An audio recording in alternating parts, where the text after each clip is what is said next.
Hello, friends. Welcome to this History News Live. You may notice I'm slightly snuffly. That is because I have a toddler who is a plague vector, and he has delightfully brought home the gift of some form of plague. So I may be dabbing my little nose because I feel a little bit snuffly. But apart from that, good to go. I have been seeing the comments coming in. Jared, well, hello. Going to threaten me with a good time, are you? Welcome, friend. I have not done any sins. As we all know, I am a paragon of goodness and innocence. Absolutely innocence. If anyone comes on to History After Dark on a Wednesday night, scratch your memory of those evenings because today, innocence. We have lots of fun things to be talking about today. I have 3 slideshows, which means there's an awful lot of news headlines because the more slideshows I have to make, it's because you can only upload a certain number of gigabytes or megabytes at a time. So if I have 3 slideshows, it means we have a hefty amount of stuff to talk about. So I'm not going to ramble at you for long. I'm going to say some hellos. I'm going to select a few. This is a hard one.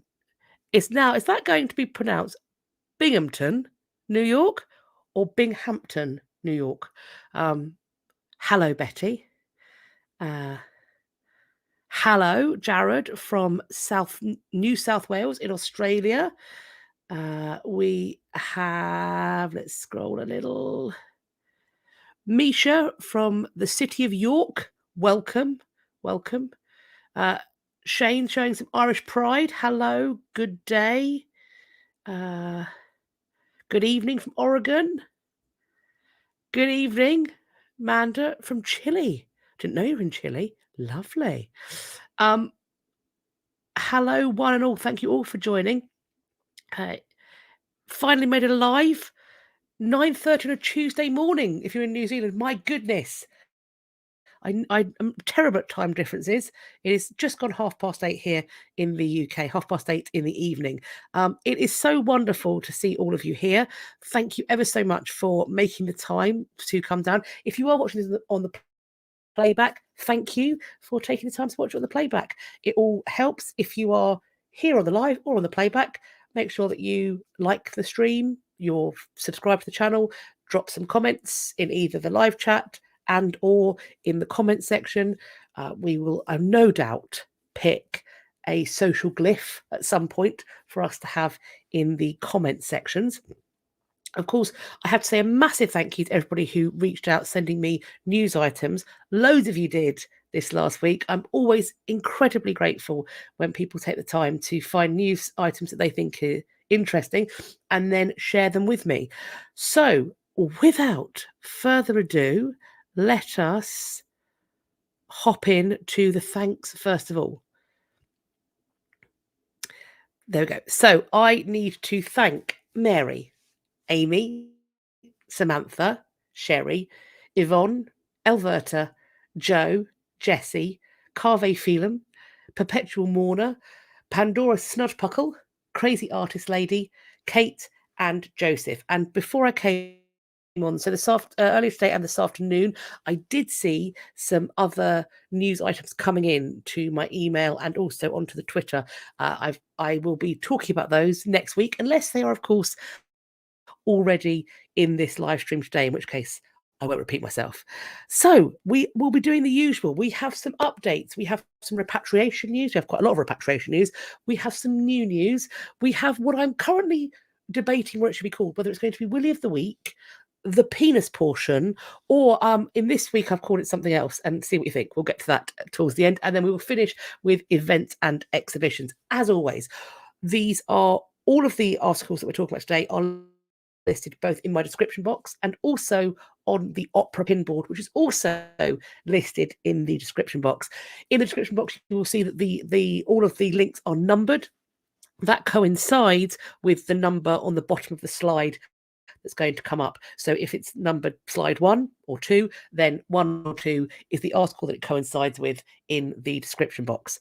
So let's hop right in to updates first. So we have an update about that fabulous find of the dress that survived for more than 3 centuries at the bottom of the sea.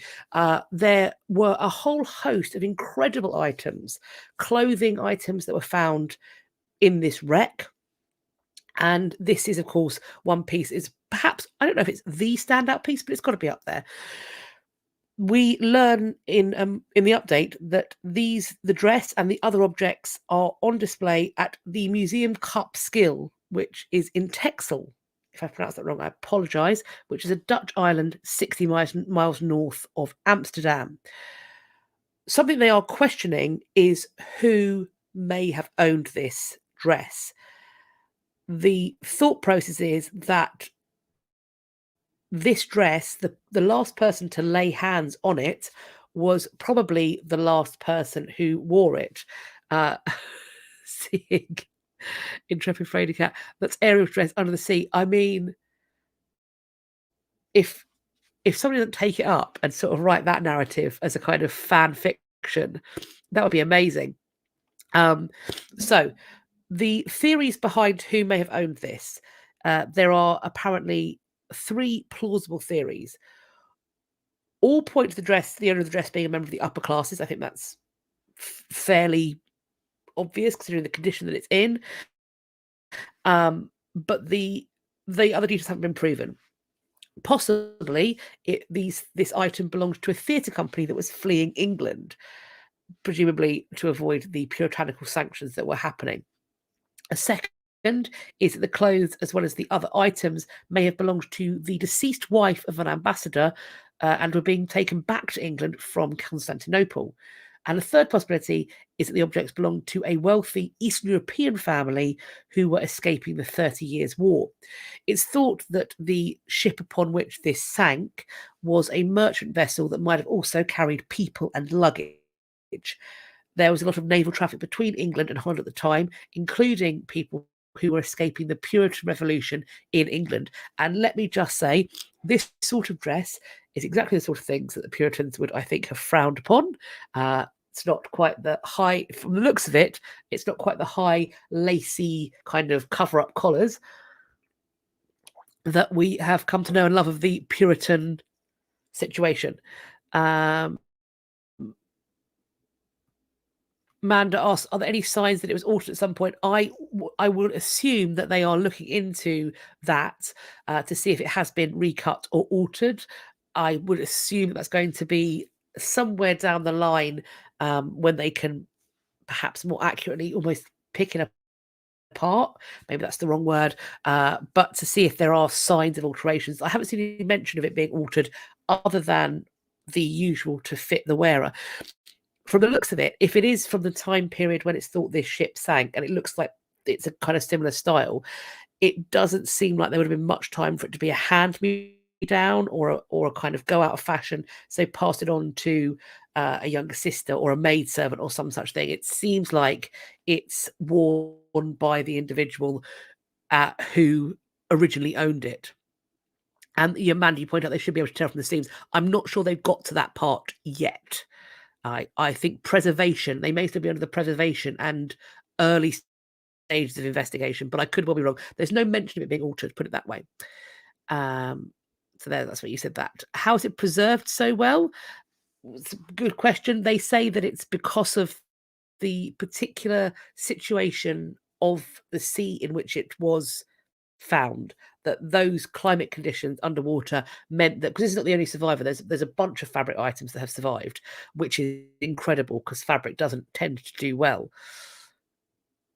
Wouldn't the style show where it came from? Possibly, although European fashions do tend to morph across courts, etc. So you might be able to find a maker, but equally one of the ways you're going to need to know what that is you're going to have to, in some ways, figure out who the potential maker might be, and it's much harder to do that because we don't have so much extant fabric. So you might be basing it off portraiture, but those fashions kind of flip about a little bit.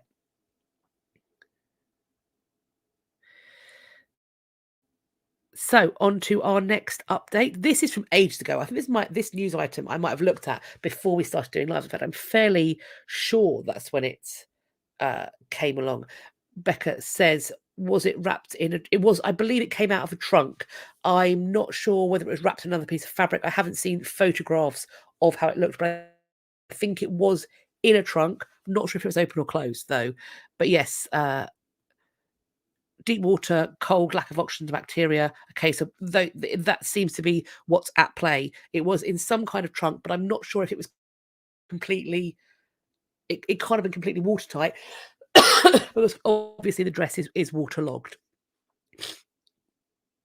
So this was from ages and ages ago. Is we have this the oldest map, Europe's oldest map that shows a tiny unknown kingdom. And I believe in the first case, we knew roughly where this was a map of. And as you can see, it's been then overlaid onto the part of the world that it comes from. It's said to be a Bronze Age foundation with the kind of that kind of a settlement. Sorry, that's what I was looking for. Settlement. A Bronze Age settlement has been found on this map, so it's somebody's territory. What I believe we didn't know before about this, because I think we knew that it overlaid onto this particular portion of the map. But what I think we didn't know is the next thing, which is that the map also appears to be topographical, and there's a detail there showing that it's somewhat raised up. This is the first map of its kind and age that's been identified with a particular territory. They found that the markings on the slab corresponded to the landscape of the Odette Valley, which is oriented, and in this case, it's orientated east northeast to west southwest. And they did this using geolocation technology. They recognized that this was actually 80% accurate resemblance to an area around a 29-kilometer or 18-mile stretch of the Odette River. This is centered on the present-day municipality of Rodoalec in the neighboring department of Morbihan. And it includes the location of the burial mound in which it was found, more to the west in Lehun. It's also got the foothills of the Black Mountains. So the surface of the slab has been worked to represent the terrain's undulations, which makes it the Europe's oldest 3D maps. They've got lines that correspond to river tributaries. They've got other markings like circles and squares that they think represent parcelled fields, settlements, and or burial mounds, and perhaps the ancient road from Tronon to Trégueux. There's a circular symbol near the source of the Odette and those of two other rivers, the Isole and the Stellaire, that may represent the local ruler's residence. And linked in the article that I've linked, you can see there's a clicky link. Wow, that's me saying the word link a lot, isn't it? That you can get to the original article, which is in French, and I'm not sure if it has an automatic translation. But there's also, you can get more background by checking out the interview that they've got that's also in French. So any French speakers, my husband is a fluent French speaker. I should really have learnt more French. I did Spanish at school. So I now rely almost 100% on him to translate any French for me because he speaks fluent French.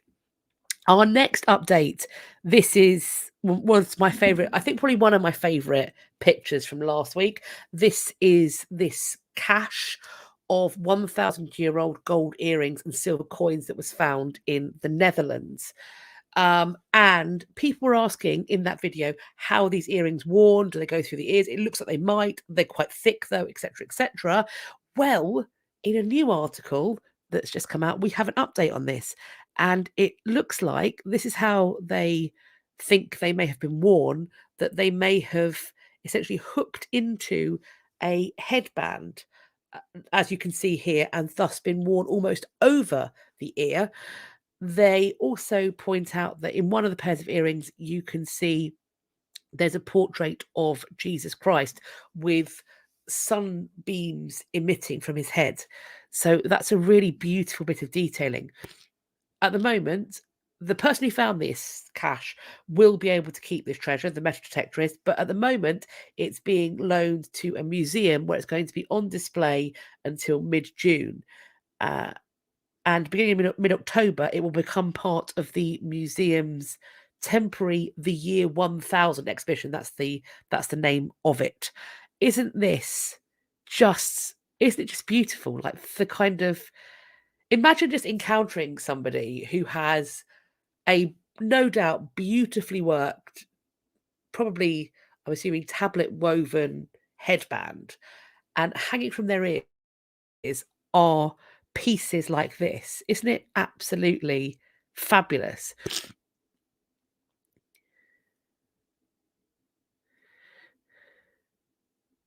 Let me just see. Um, How do they know it was Jesus? I believe it's because of the iconography around it, and perhaps also the crucifix that you might be able to see above it. I was looking for kind of obvious wounds on the palms, but you can't see that. So I think it's the fact that there's almost like a sunlight, a halo almost emerging from it, and the crucifix above. That I think is how the designation that it's Jesus came about. We also have another great point. Scandinavian hair rings are worn in a similar way. I'm not familiar with hair rings. I will have to look that up. Thank you very much. And we are another update. We have this update on the dinosaur voice boxes. This we have an ankylosaur who has, and they've kind of reconstructed the voice box. And in doing so, they have been able to put together something for an article that's been published in the 15th of February in the journal Communications Biology. And in this studies they found, they think that the creature's vocalizations might have been far more subtle and melodious than the previously assumed crocodilian, which is a great word, grunts, hisses, rumbles, and roars. To do this, it says here, to assess the range of sounds that this dinosaur may have had, the researchers studied two parts of the fossilized larynx that would have worked with muscles to elongate the airway and alter its shape, comparing them with structures in the vocal boxes of living birds and reptiles. They found that this dinosaur had a very large cricoid, like a ring-shaped piece of cartilage involved in the opening and closing of the airway, and two long bones that were used to adjust its size. So, a layout that turned this dinosaur's voice box into a vocal modulator. So, it could have made rumbles, grunts, roars, and possibly even chirps. And potentially this could have gone out across vast differences. The plan now for research is to narrow down the range of potential vocalizations, and also to search for other specimens that might contain preserved larynges or even a syrinx. Sorry. Um, a person working on the project said, quote, "Dinosaur sounds are one of those persistent unknowns that make this paper all the more exciting. Without fossilized organs, which are extremely rare, it's really hard to even begin to estimate the limits of dinosaur vocal behavior, much less what they really sounded like." So perhaps more things will be found and we will get to know a little bit more. I think dinosaurs sounded like chickens. They're constantly vocalizing. Can you imagine just, I mean, obviously the bigger the dinosaur, or rather, the bigger that laryngeal space, the bigger all that cartilage mass, the louder and more resonant it becomes. So you become less chickeny and more like eagerly, more raveny. I mean, when I'm at the Tower of London, there is a raven there who has learnt to mimic the sound of a car being open. So you know when you like click on your clicker on your car and the car goes beep beep. There's a raven that can do that. And obviously dinosaurs are bigger than ravens, so presumably if they heard something they could also mimic it. as well, although they'd only be hearing other dinosaurs. But yeah, interesting, very interesting. I have seen that happening as well. I'm not sure if that's what they. I assume they're doing something similar here, but they may also be using computer technology to try and figure it out too. So yeah, this could be some cool stuff, and it could also change the way that we are presenting dinosaurs in film and TV. Might they even go back over and redub Jurassic Park with a series of bird sounds rather than roars? Who can tell? So let us hop. Another update. We have talked about cave paintings numerous times, and I believe we've talked about this French cave as well. This is something they have talked about in that they have spotted there are finger shapes that have been made, and I believe originally the assumption was that what was going on was this was people who had for some reason lost digits, or perhaps even for some reason chosen to have digits removed.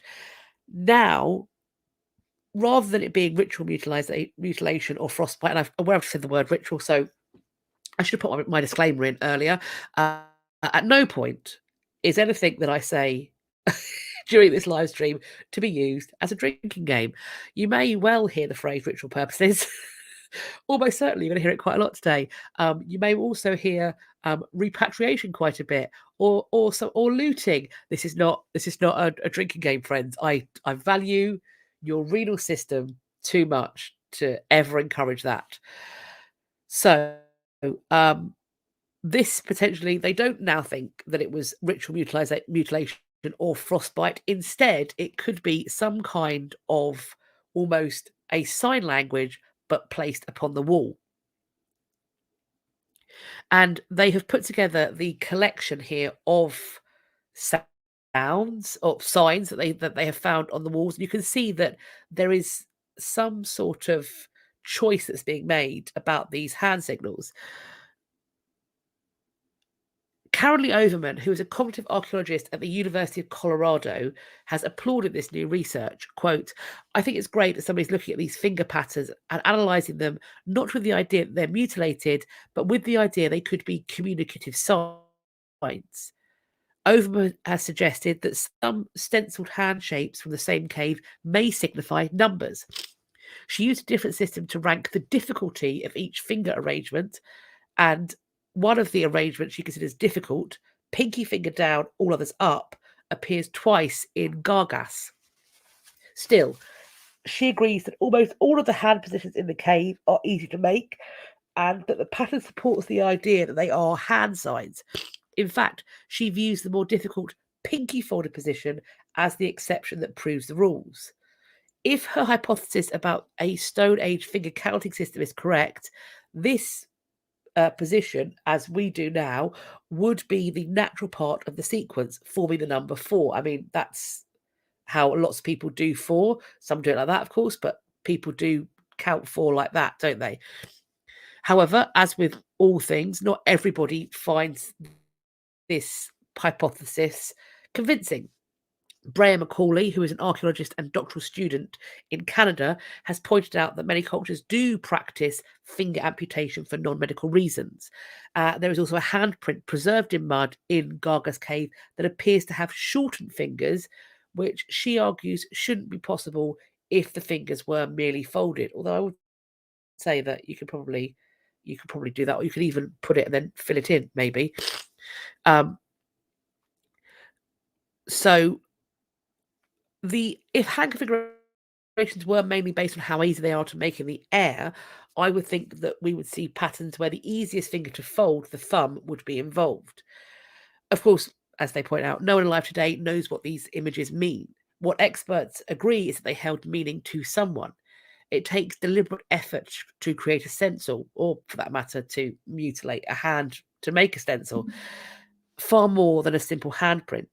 Even the placement of the images was deliberate. Many are in hard to reach places, fitted to specific features of the cave. Long ago, someone cared enough to venture deep into the darkness, press their hand to the rock, and leave a pattern that would last millennia. So this is the one where you place your hand on the wall and then they think they blow paint over it. I is my understanding. People are asking about why I'm snuffly. Yes, it could be seasonal allergies. I am allergic to everything, so it could be that spring has sprung and it has brought with it a punch in the face of pollen. However, also I have a 2-year-old who is a vector for plague, so I feel fine. I just sound like I have been smashed in the face with my sinuses, so it's delightful like that.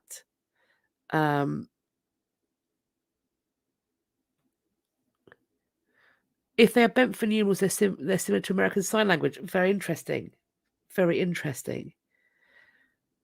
I mean, unfortunately, we are never going to know, but clearly, I would imagine that if my thought process would be whatever's happening, whether there is a kind of ritual amputation, that's clearly a messaging, and who gets what amputated is a message.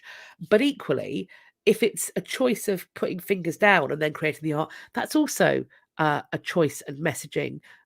So I sort of think it works either way, and it is frustrating that unless we get a way to go back in time and also find a way to communicate in a language that we can all understand, we aren't probably going to know what the thought process behind it was. Those are the updates. We are hopping over to repatriations now. There's quite a few of these. We have decades after theft, stolen artifacts have been recovered and returned to historical societies. These were artifacts that were stolen in the 1970s, and they have been returned to the owning institutions. There was a ceremony held at Philadelphia's Museum of the American Revolution, and the FBI's art crime team, about whom more in a moment, and they repatriated 50 items, the oldest of which dated back to the French and Indian Wars, and these items belonged to 17 institutions that were located in 5 different states. The artifacts returned to their owning institutions included an 1847 Mississippi rifle that was stolen from the Mississippi Museum, a World War II battlefield pickup pistol belonging to General Omar Bradley that was stolen from the US Army War College Museum, a 19th century Pennsylvania rifles that were stolen from Pennsylvania museums. The individual who is responsible, I also was sent an article about, so I'm going to just hop straight over to that. Yes. For untold years, we are told, in the mouse-infested secret crawl space of an attic in Newark, Delaware, I believe that's how you pronounce Newark, Delaware, a man named Michael Kittner Corbett, kept priceless American history locked away from the world. And whoever is responsible, Matthew Korfhang, that is a beautiful bit of writing. For untold years in the mouse-infested secret crawl space of an attic in Newark. Matthew, fabulous bit of writing, really evocative. So all of this stuff is there until the FBI come calling. May 24th, 2017. FBI agents led by art crime special agent Jake Archer, which literally sounds like he should be a TV series. Love it. Followed a search warrant into the hidden upper room of his Newark residence and into a safe that was tucked in a basement. They broke a 50-year mystery spanning 6 decades, 16 museums, and dozens of historic firearms, whose provenance spans the entire history of America. A rash of museum burglaries that Archer calls, quote, one of the largest of its kind that we're aware of. In the end, 73-year-old Corbett would serve just a single day in prison. We don't know much about him, apart from the fact that he is a Pennsylvania native that grew up as a great fan of history. Nobody who's a fan of... Sorry. Okay, I know there are loads of private collectors who do some... We've seen who do some absolutely profane nonsense in the name of their collection. But I think it's really erroneous to this person a fan of history, because just like the private collectors who trade in stolen antiquities, that's not what a fan does. That's not what a fan. Anybody who's a fan of history would. This is uh, an absolute offence to that title. But that's his defense attorney, Barry Gross of Philadelphia, speaking. He was a collector and also had a series of other jobs over the years, said his attorney, who noted that Corbett was the sort of history aficionado who knew the background of each gun and the story of each soldier who once carried it. That's oh, hang on, we've got some updates on the title. Newark is the one in Delaware. Newark.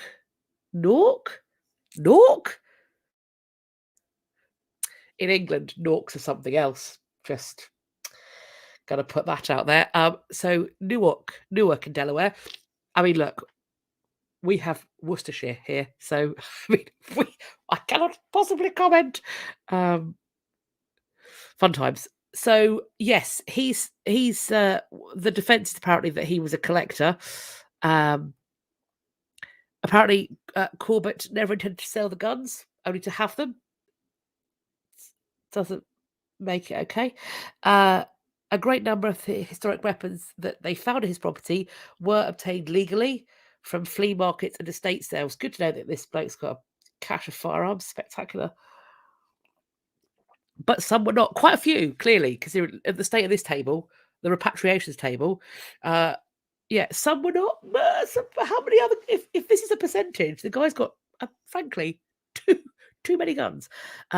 The Corbett admitted this to the court in a December 2020 plea bargain for the possession of stolen property that left him with a 1-day prison sentence, 14 months of house arrest, and, to be fair, a $65,000 fine to pay. Which he's sold us some of those guns now, doesn't he? As part of the plea bargain, he also led authorities to a number of other historic items, including the Colt from Connecticut and a number of pistols taken from the Valley Forge Museum. Authorities did not prove, however, that Corbett was the thief of those ones. Okay, I mean, fine. So those have gone back. This is when we were talking about the theft of Mary Queen of Scots' rosary. It's something that I always kind of bring up about the fact that somebody is going to get really old or die, and somebody is going to go in and find this stuff.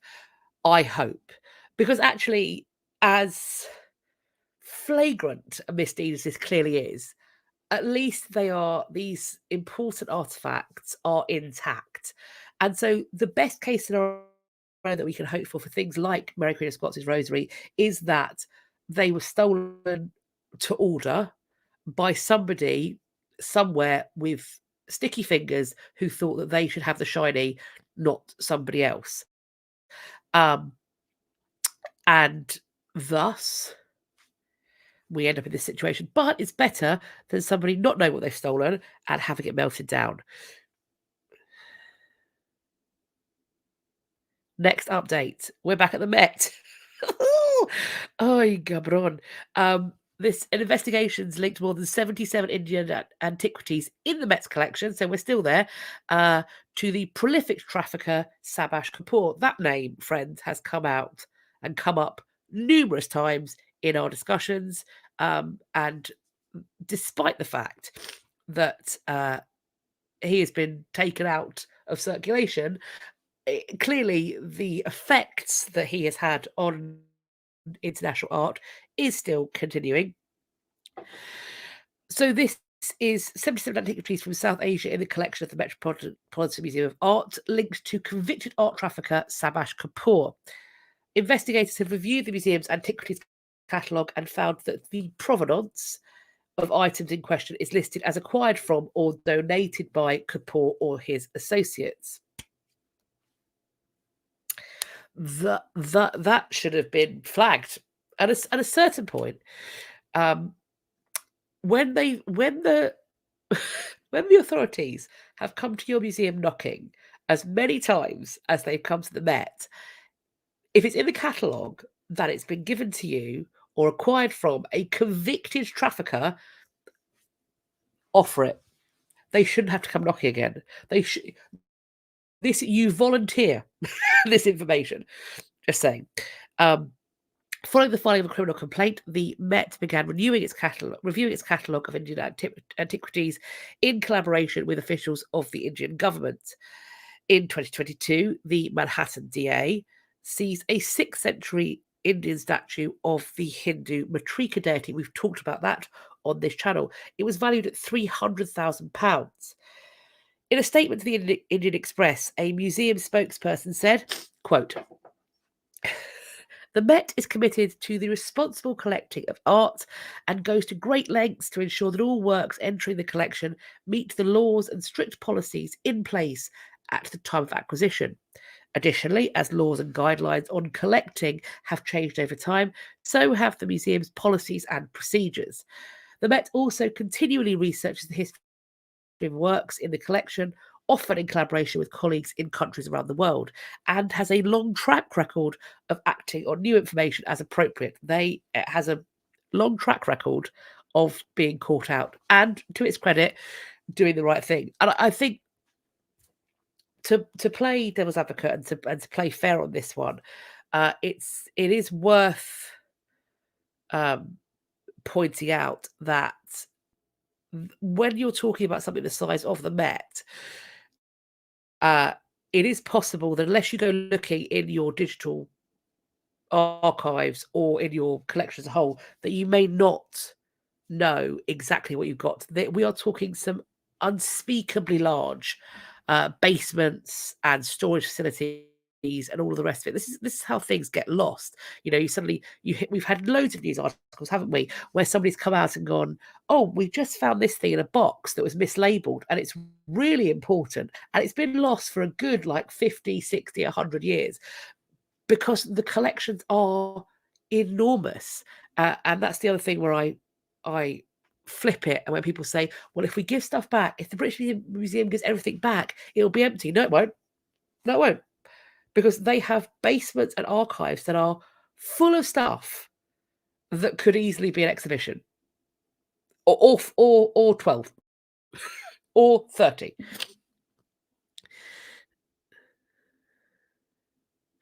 They should be looking at their archive and they should know what they have. They should, but they don't. And part of that is because in relation to um, the capacity for digitization, we are still very much in the infancy. There are, for example, enormous levels of funding that have gone into, for example, digitizing text collections, things like Ebo, early English books online, which is printed text from 1400 to 1700. That catalogue of books is increasingly being digitized. And on top of that, they are then as well transcribing it into potentially text and font that's easier to read. That has been going on for well over a decade. So in terms of getting everything fully digitized in a way that makes sense, we are still so much in the infancy. If in 10 years' time, these institutions still haven't picked up and we're still going, "Oh, this thing's just turned up," then I'm going to have questions. And I do think, in their defense, in some cases, when these things are being found all of a sudden, it's perhaps because they're going through that process of assessing the collection, potentially digitizing the collection, checking that the item holdings are what they think they are. Possibly.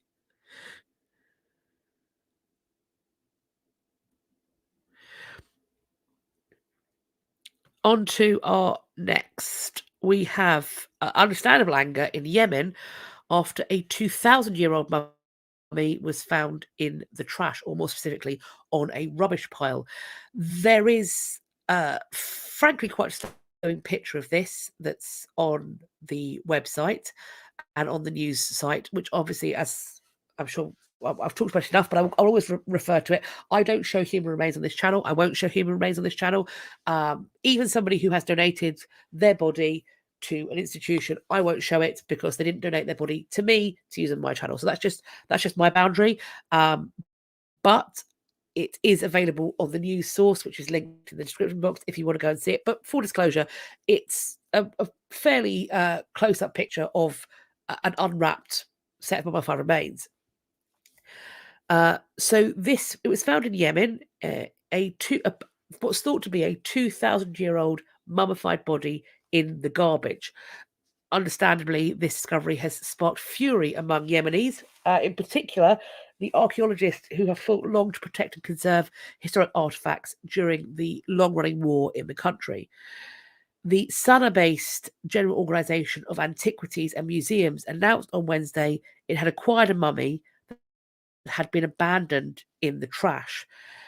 It blamed, quote, tomb robbers and antiquities traffickers for exhuming the corpse, opening its stomach, and then discarding it. It's been sent to the National Museum in Sana for preservation, where specialists from the Commission will cure the onset of bacterial decay and undertake research. Ancient Yemenis, it added, were the third people after Egyptians and Chileans to perfect embalming techniques. Mummies have been found in the highlands of Sana, Mawit, Dama, and Sibam. The oldest mummies, who are currently housed in the Sana University Museum, dates back about 3,200 years old. Archaeologists, politicians, and journalists and the general public have demanded an end to the looting and smuggling of the country's antiquities, of course. Abdullah Mozen, a Yemeni researcher who tracks antiquity smuggling, said that the mummified remains that were discovered might date back to Yemen's old kingdom 2,000 years ago, and that the disposal of this ancient artifact in the trash is a crazy crime. The discovery of a mummified body at Sana rubbish dump would be a calamity and the height of irresponsibility. Couldn't agree more. My sorrow and rage over the fate of a nation and its people is immense. This is from Khalid al-Rahazan, who is Yemeni's former cultural minister, who expressed his sadness. Archaeologists believe that the person who found the mummy dumped it after failing to sell it or find a place to store it. And actually, we are going to be talking about the difficulty or increasing difficulty of selling stolen antiquities. He may have feared, this is about the person who potentially stole it, he may have feared getting apprehended or facing legal action, so he threw it away. I once got a phone call from someone claiming to have discovered a mummy on a mountain who was looking to sell it. I declined his request since I do not want to deal with smugglers. Yeah, so I suppose we will potentially wait and see why the stomach was cut open.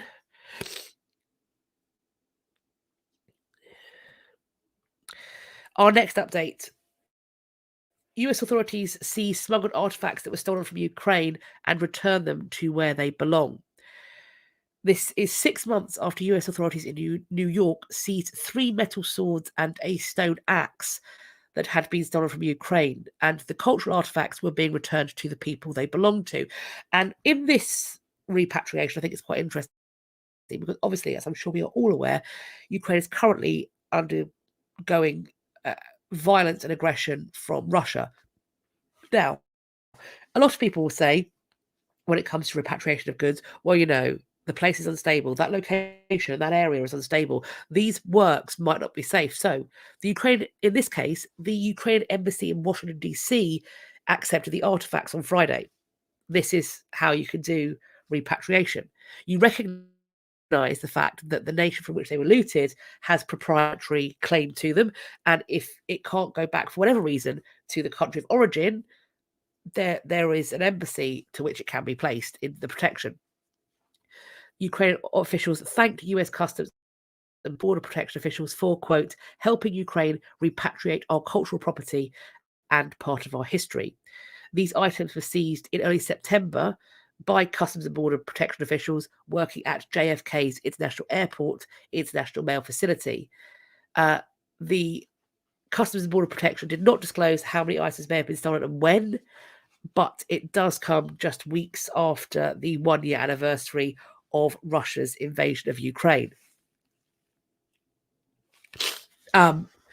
These items arrived in 2 different shipments, apparently, and the 3 swords were attempting to be smuggled into the US, and they'd come from Russia. And the axe head, though, did come from Ukraine. They've been identified as Ukrainian cultural property by Ukrainian authorities. and thus they have gone back. Similarly, linked, I think, is the fact that major museums around the world are recategorizing works from Russian to Ukrainian. And the article has lots of details on various things, but I'm going to share some examples of works by Edgar Degas. These have been, the Russian dancer has now been relabeled as a dancer in Ukrainian dress, which they say more appropriately fits with the context of what's going on.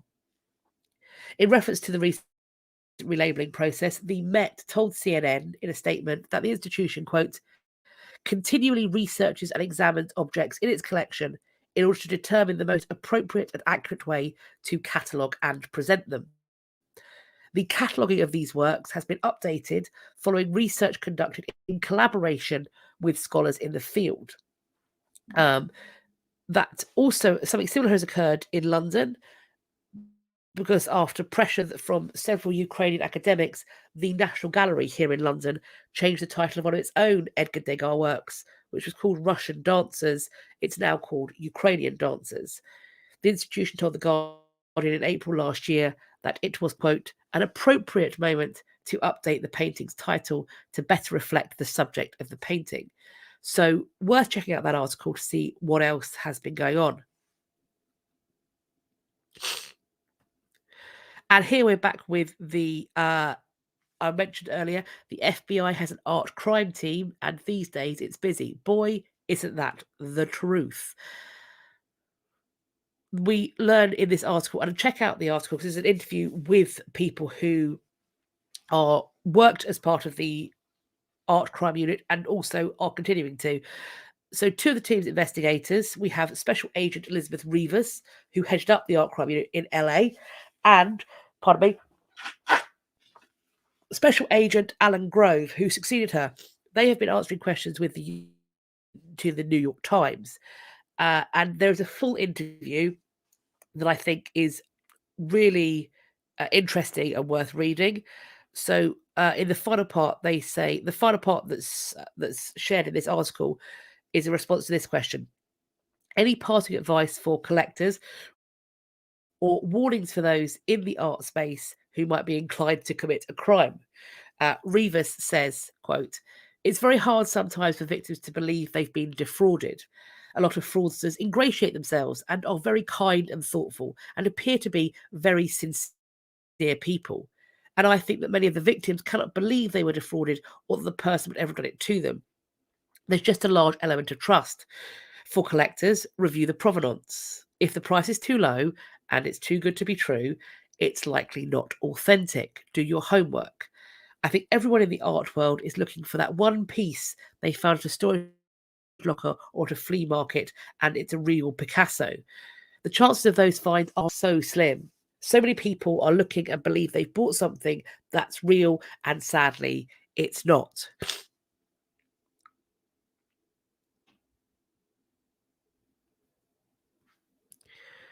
You've attended lectures by representatives of this unit, and they've done amazing work. They absolutely have. The level of research has to go into this, and it's just it is just a really fabulous unit, and the work they do is so vitally important.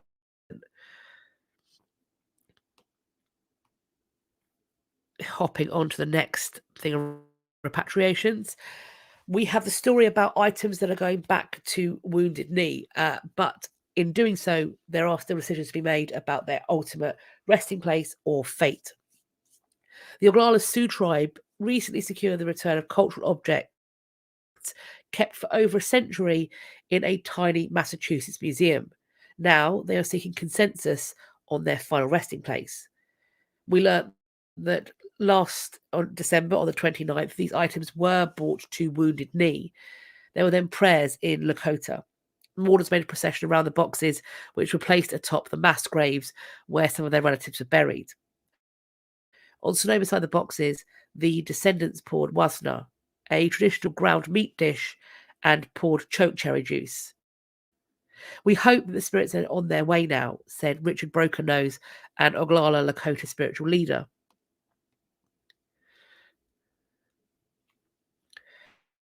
The Oglala Sioux tribe is considered to be the caretaker of the collection, but and that's according to Justin Pourier, who's a tribal official, and members of the other tribes, including the Standing Rock Sioux, the Cheyenne River Sioux, and the Rosebud Sioux, have joined discussions about its future, noting their ties to the history of Wounded Knee. So it's a question about what's going to happen next. So some people think that the items belonged to their ancestors and they shouldn't be treated as personal property. Some want the belongings to be buried to bring them closer to their original owners, whereas others are worried that could risk them being stolen again.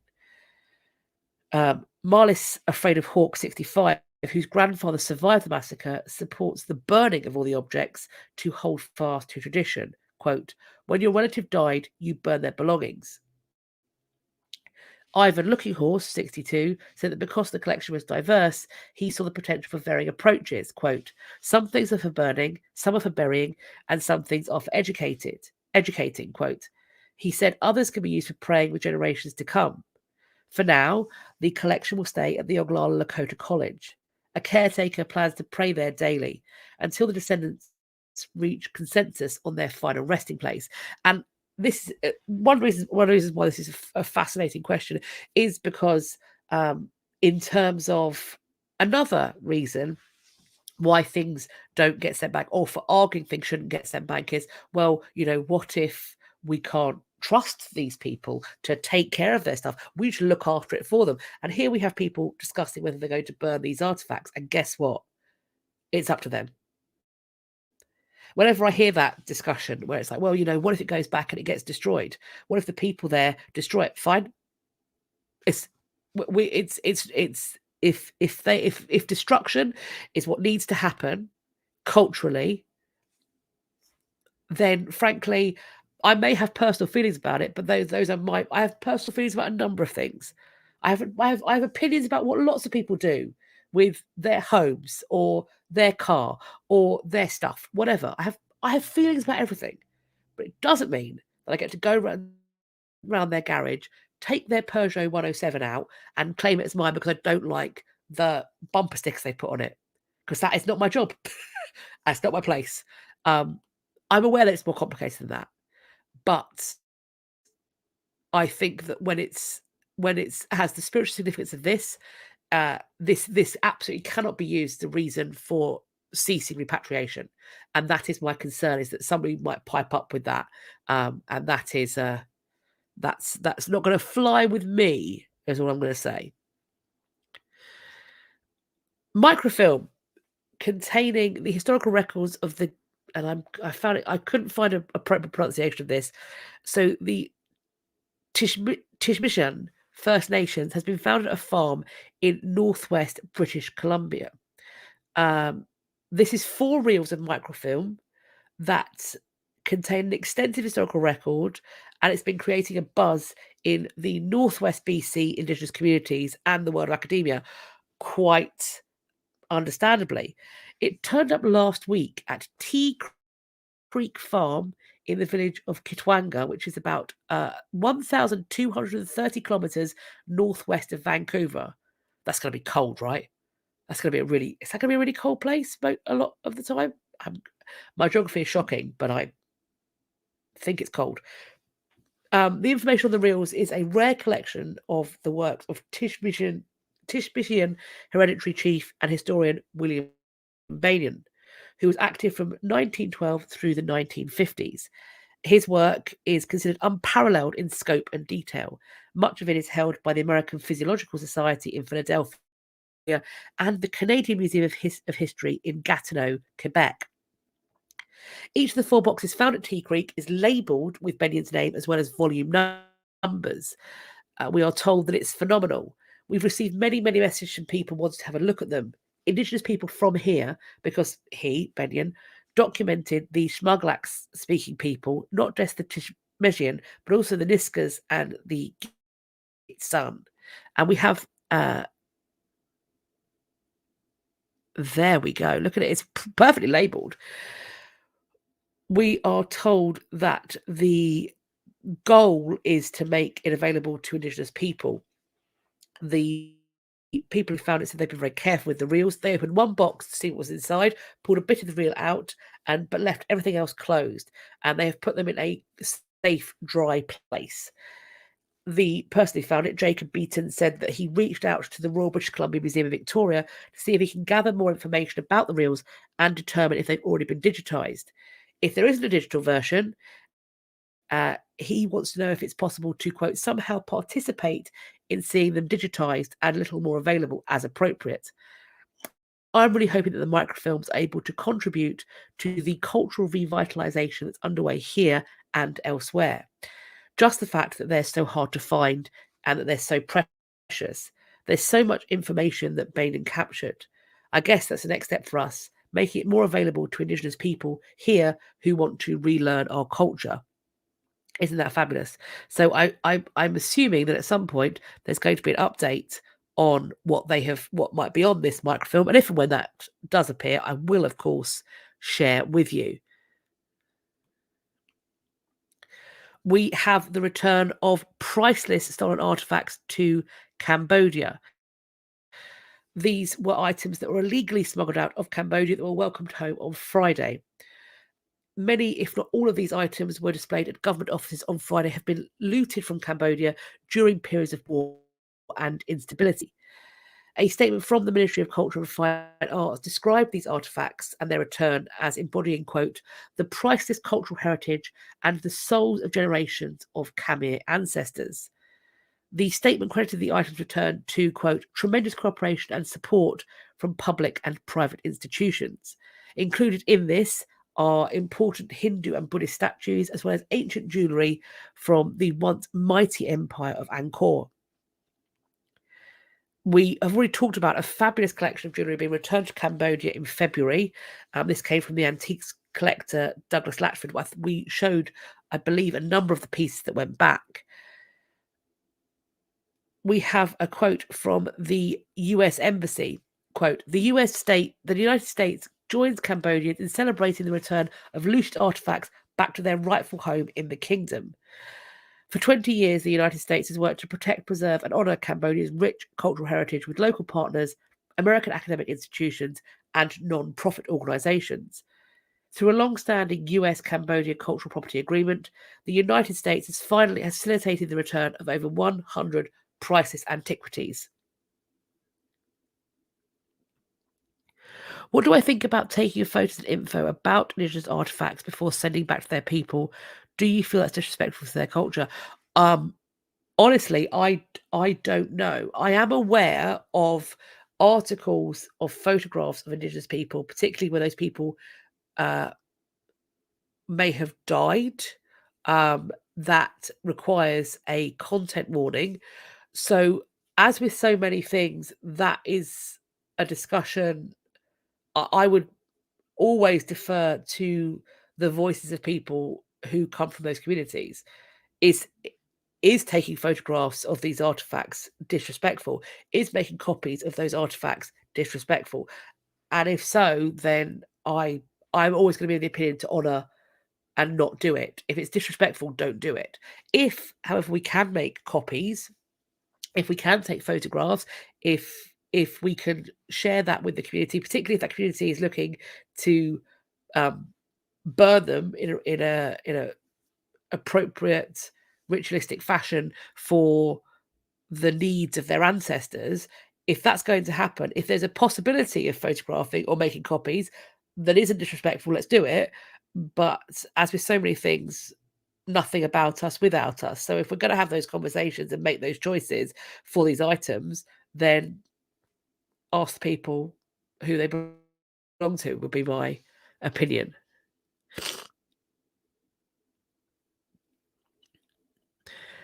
This article is really worth reading, the whole thing. But also, if you aren't following Erin L. Thompson, who's the author of this piece, on Twitter, do so. Their at is, I think, Art Crime Prof. If you search Erin L. Thompson, they will come up. Incredible focus on repatriation, on calling out looting.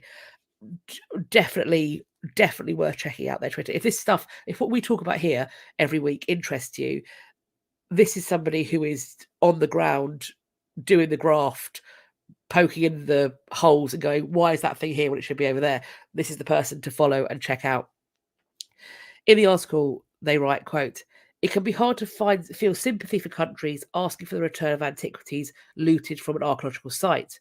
How can they miss something they didn't even know they had? The theft of art from a private collection produces a more identifiable victim. But the possession of art by one connoisseur can seem like a fairly minor difference. But Nepal's stolen art, is not just art. Many of these sacred works received daily worship. They were fed, bathed, dressed, and anointed like living beings. Just like the yakshis held up temple roofs, these artworks supported the structure of Nepal's living culture.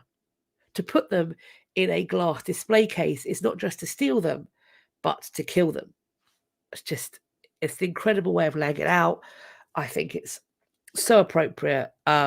So highly recommend checking that out.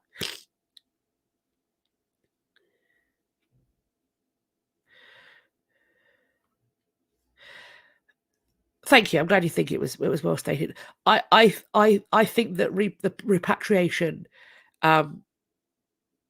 cannot be conditional, and it also has to be approached, I think, with a mind that it is retrospective. While the legal documentation to hand it back over is a legal thing that happens in a moment, I think the fact that it's happening, the thought process in the mind needs to be, this was never really ours. We had no ownership. It was a theft. And so if we are going to take samples or do anything before we hand it back, we need to remember that we have to ask. It's my opinion. And I'm not in charge of anything. So I don't get to say. I just get to voice my opinion, which I am free to do.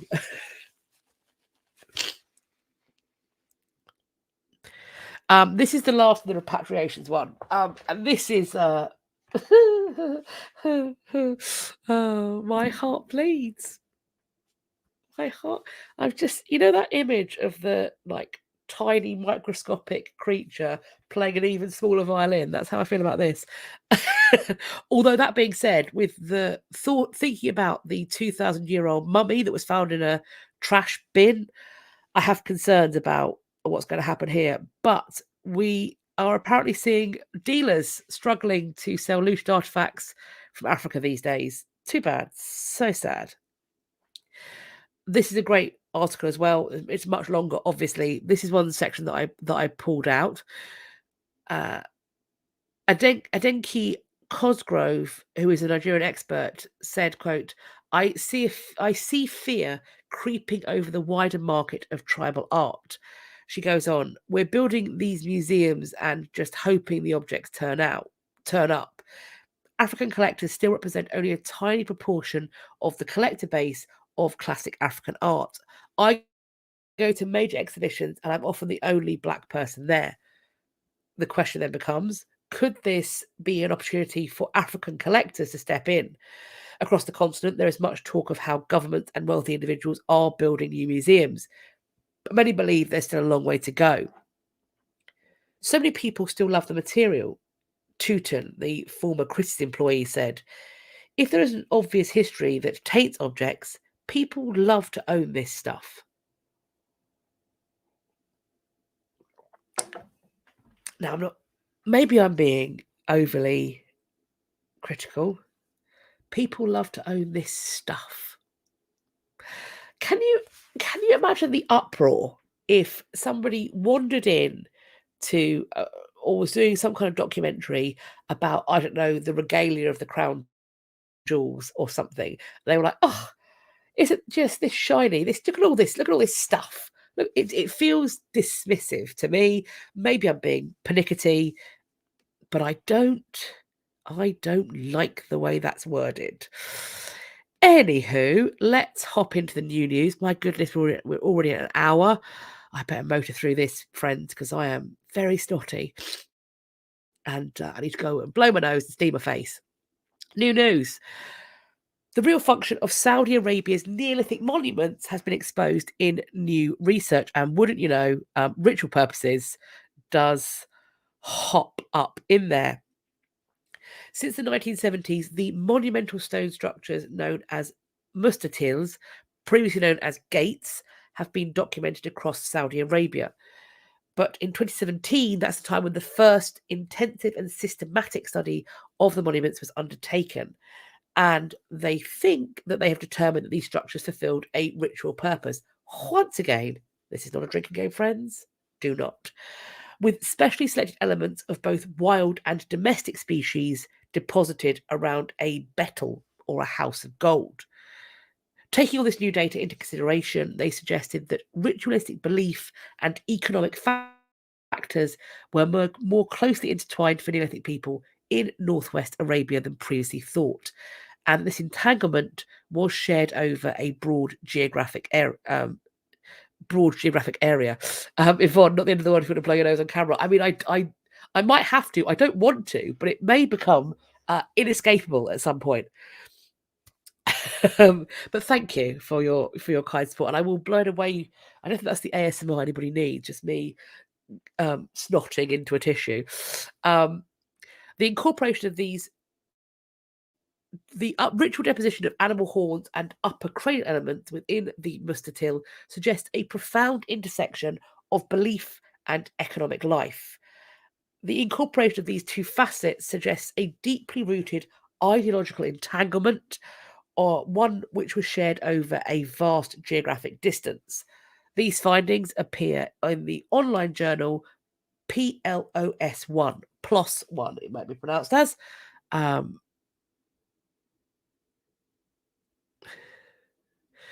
As the author of Trash and Trifles, you're probably rather an expert at what. I mean, that's very kind of you to call me an expert. But then equally, maybe I look at words and I read and find too much significance in them. But thank you. We are hopping on to this super cool thing. A mysterious gold Bronze Age ring, which sounds weird, a gold Bronze Age, but a gold Bronze Age ring has been found in a Norfolk field, and it's thought that it was made about 3,000 years ago. This has been referred to as having had an amazing amount of workmanship to create this ring, which is gold plated over a metal core. Isn't it a fabulous item?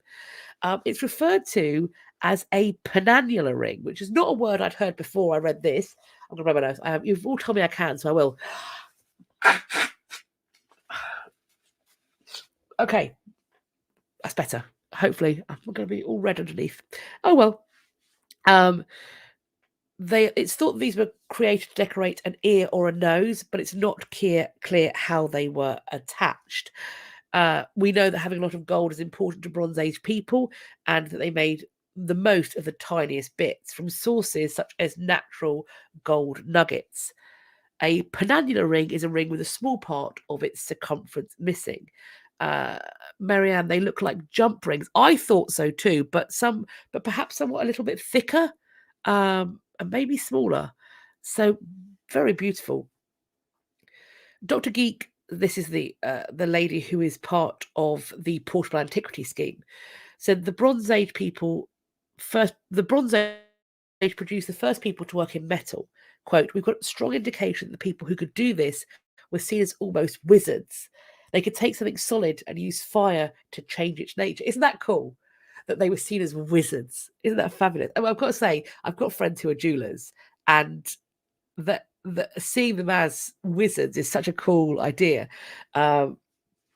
First of all, they have to find the gold, cast a bronze core, and then put on the gold so flush and beautifully that it looks like solid gold. So if you could do this, you could be very powerful or useful to those who are in power. As with all things that are submitted to it is Helen Geek from Time Team. Yes, same lady. And isn't she a legend? Is she on the YouTube version? Perhaps she's still there. She's very cool. She does amazing work. This is going to be subject to a inquest, which is going to be held on the 23rd of March, so in 3 days' time for me. So that's going to be held, I believe, by a coroner. We've talked about replicas already, and we are continuing. This is from Must Farm. Replicas from Britain. The Must Farm is Britain's Pompeii, or so called. They have created replicas of the finds that have been created there. These finds were found. Wow. These finds were unearthed at a 3,000-year-old village at Must Farm Quarry in Cambridgeshire. They found a sickle, a razor, a 2-part axe among the objects, and they've been referred to as not being too different to our modern woodworking tools. Working from photographs, illustrations, and detailed measurements, they created accurate reproductions, and they have been using these to take them into schools to teach children about the Bronze Age. Isn't that cool? This whole project was funded by the Cambridge Arts University and the Humanities Impact Fund.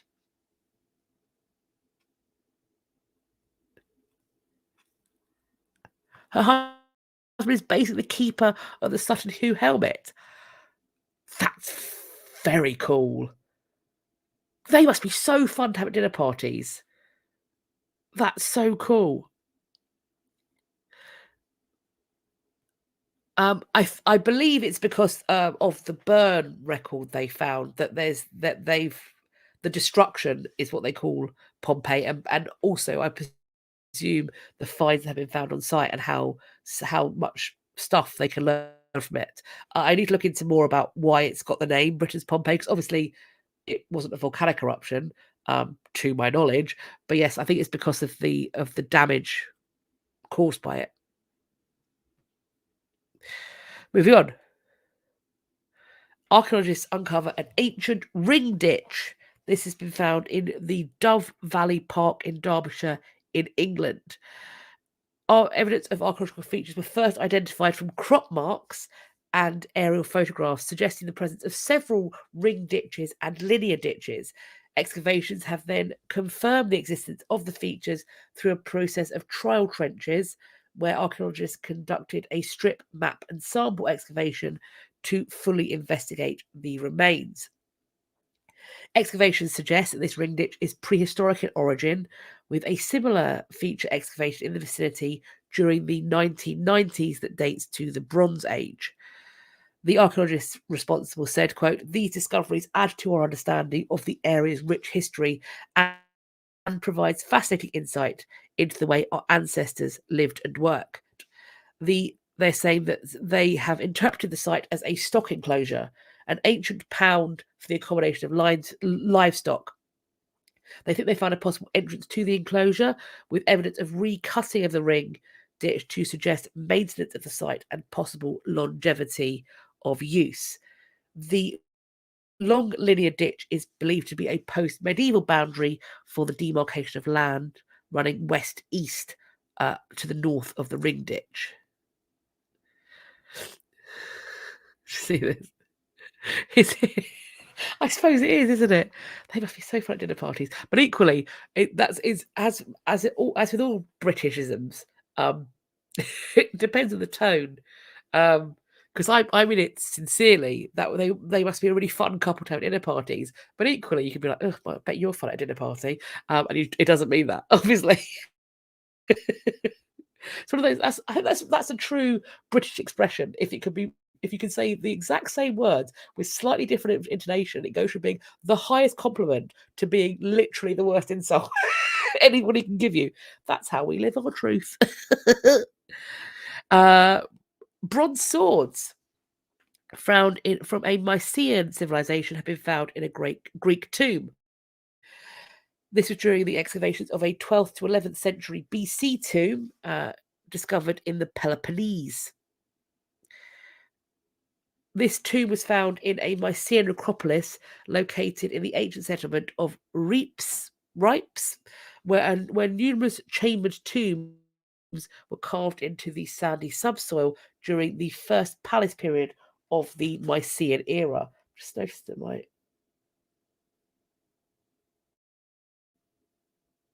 Oh, my husband's complaining. I was complaining about Jurassic Park. I've just seen a text from my husband on the phone going, that was about the redubbing Jurassic Park. He has strong feelings about us not doing that. Okay, darling. Miss Dr. Cat, your beloved Jurassic Park is safe. Archaeological evidence suggests that the tombs were repeatedly reopened for burial customs and complex ritual practices. Once again, not a drinking game, until the end of the Bronze Age during the 11th century BCE. They have found in this necropolis numerous vases, necklaces, gold wreaths, seal stones, beads, pieces of glass, faience, gold, and rock crystal. In the latest excavation, the researchers have been exploring a rectangular-shaped tomb that contains 3 12th century BCE burials adorned with false mouth amphora. Among the remains are offerings of glass beads, cornaline, and a clay horse figurine. The swords they found belonged to different typeset classifications, being D and E of the Sanders typology, which dates to the Mycenaean Palace period. In the typology, D-type swords are typically described as cross swords, while E-types are T-hilt swords. Excavations have also found part of the settlement in the vicinity of the tombs, revealing a high-status building with a rectangular room containing a hearth in the centre.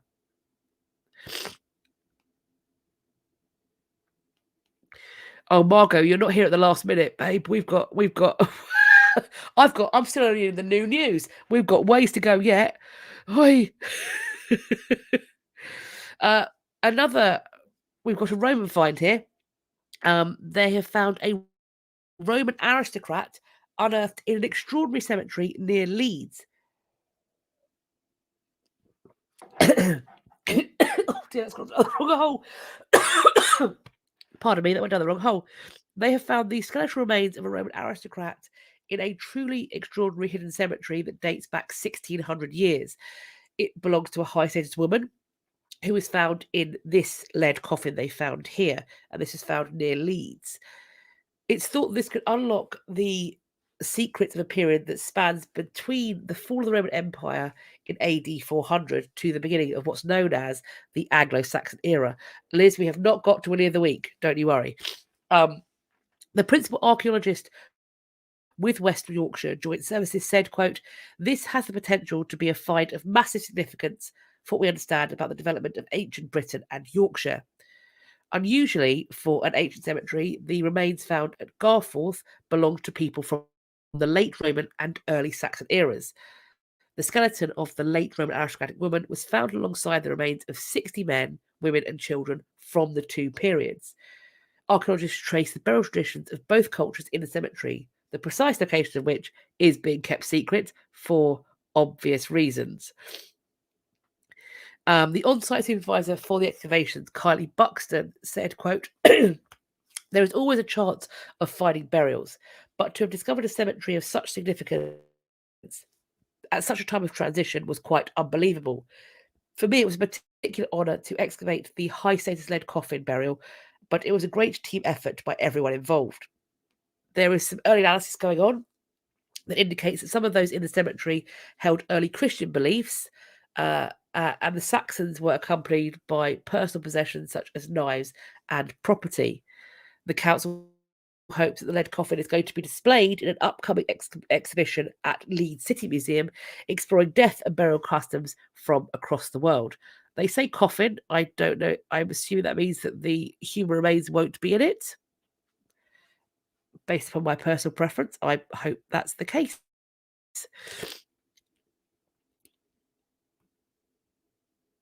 An 1800-year-old Roman bathhouse has been discovered near a French village. We have, just making this bigger because my eyesight is not good.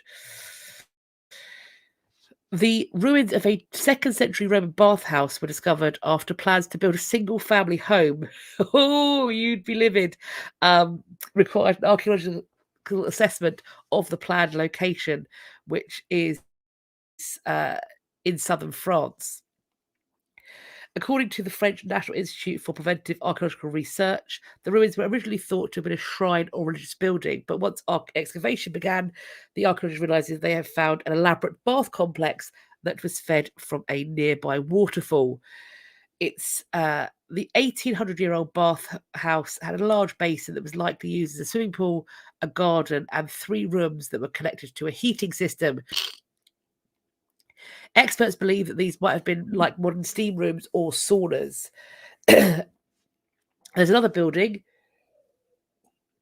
on the site with smooth concrete floors and walls decorated with a white background marked with red frames. This could have been black panels separated by red stripes decorated with a floral motif. These buildings have been abandoned since the 4th century and were likely situated near a shrine or temple in the area. Experts say the site is close to an ancient crossing point of the Rhone that could have been connected to Etana, a stop on Pertinger's map, and the only known copy of the map that shows the road system during Roman antiquities.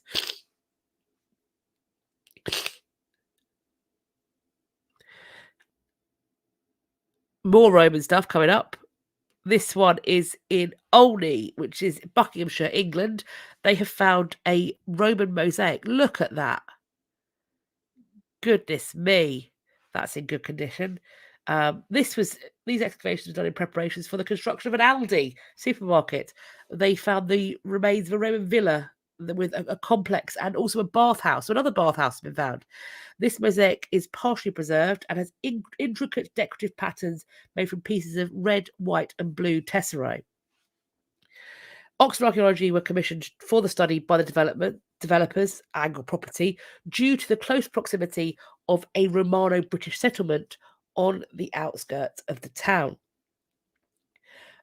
Aerial photographs of the nearby settlement indicate linear features with a dense scatter of building debris and ceramics found on the surface, suggesting that the settlement dates from around the 2nd to the 4th century AD.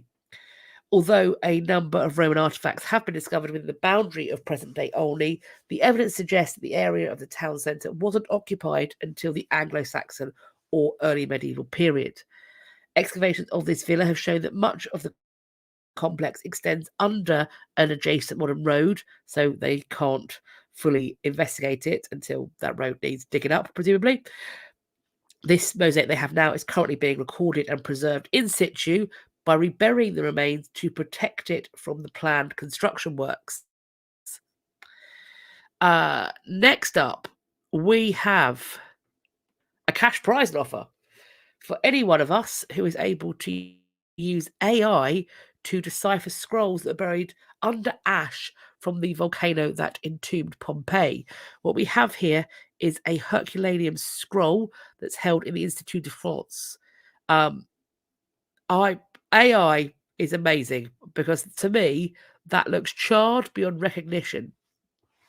But apparently, they have been able to train a machine to decipher the X-ray images of this papyrus to spot subtle differences on the surface structure. We've shown how to read the ink of Herculaneum. That gives us the opportunity to reveal 50, 70, maybe 80% of the entire collection. They have said, we've built the boat, now we want everybody to get on and sail it with us. So they are releasing its software along with thousands of 3D X-ray images in a bid to involve many more in the decryption of ancient texts.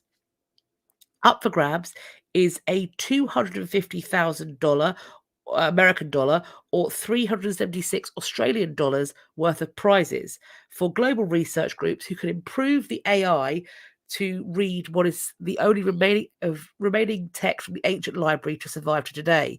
There's a grand prize of 150,000 US dollars that's going to be awarded for the first team to decode 4 passages of the text from the third scrolls before the end of the year. Isn't that cool? So if anybody knows somebody who can oh, is it?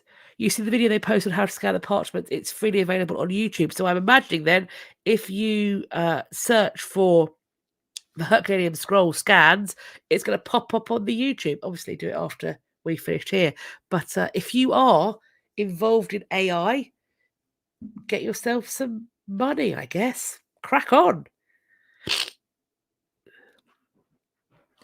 We've got 1800-year-old Roman pool buried inside under a house in Spain that's reopening.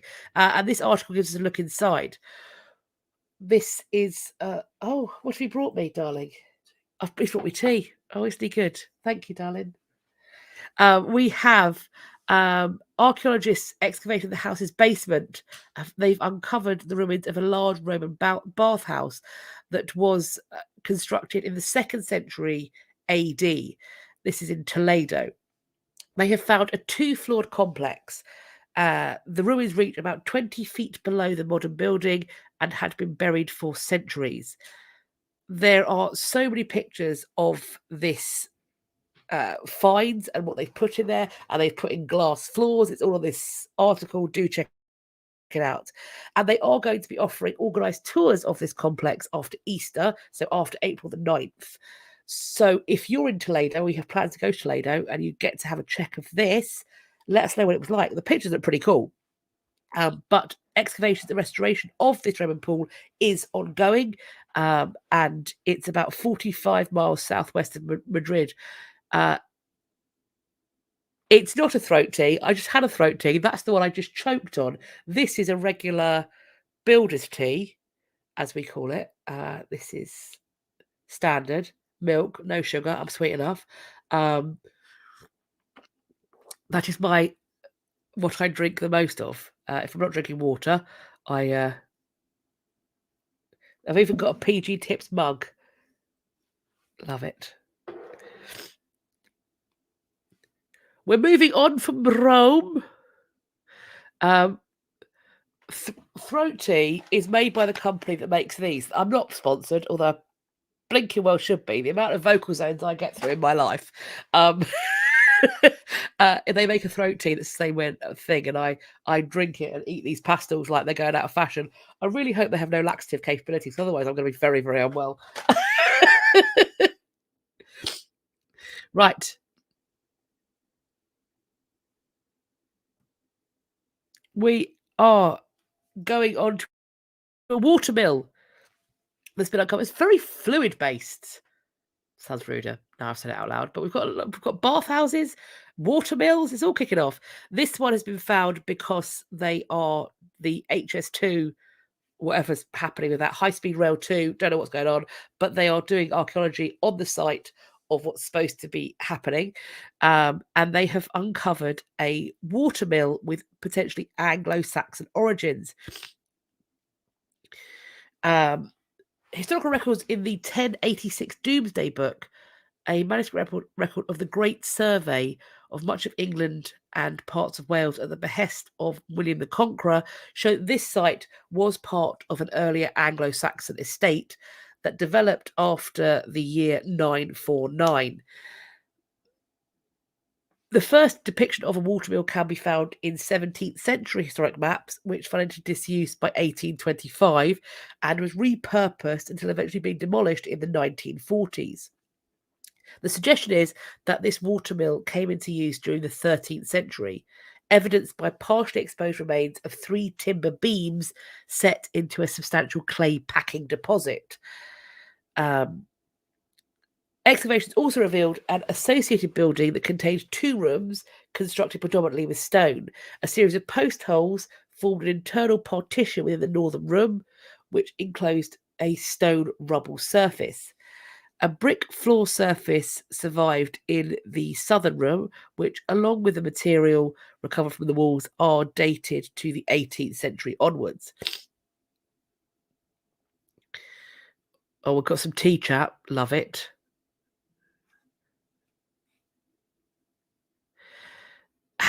Oh, I'll skip one there. Lips with honey lemon. Nice. Very nice. There was a question here.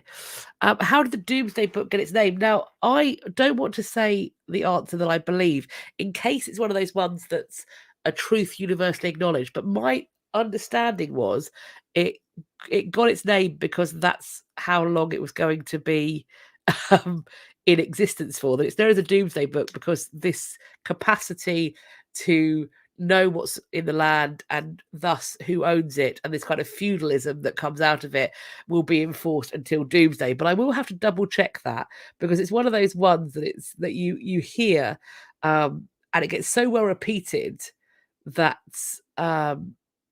you don't know whether it's the case. Oh, it's supposed to be a metaphor for the day of judgment because its decisions like those of the last judgment were unalterable. So it will be in perpetuity and forever, as if it were doomsday, and thus the final judgment.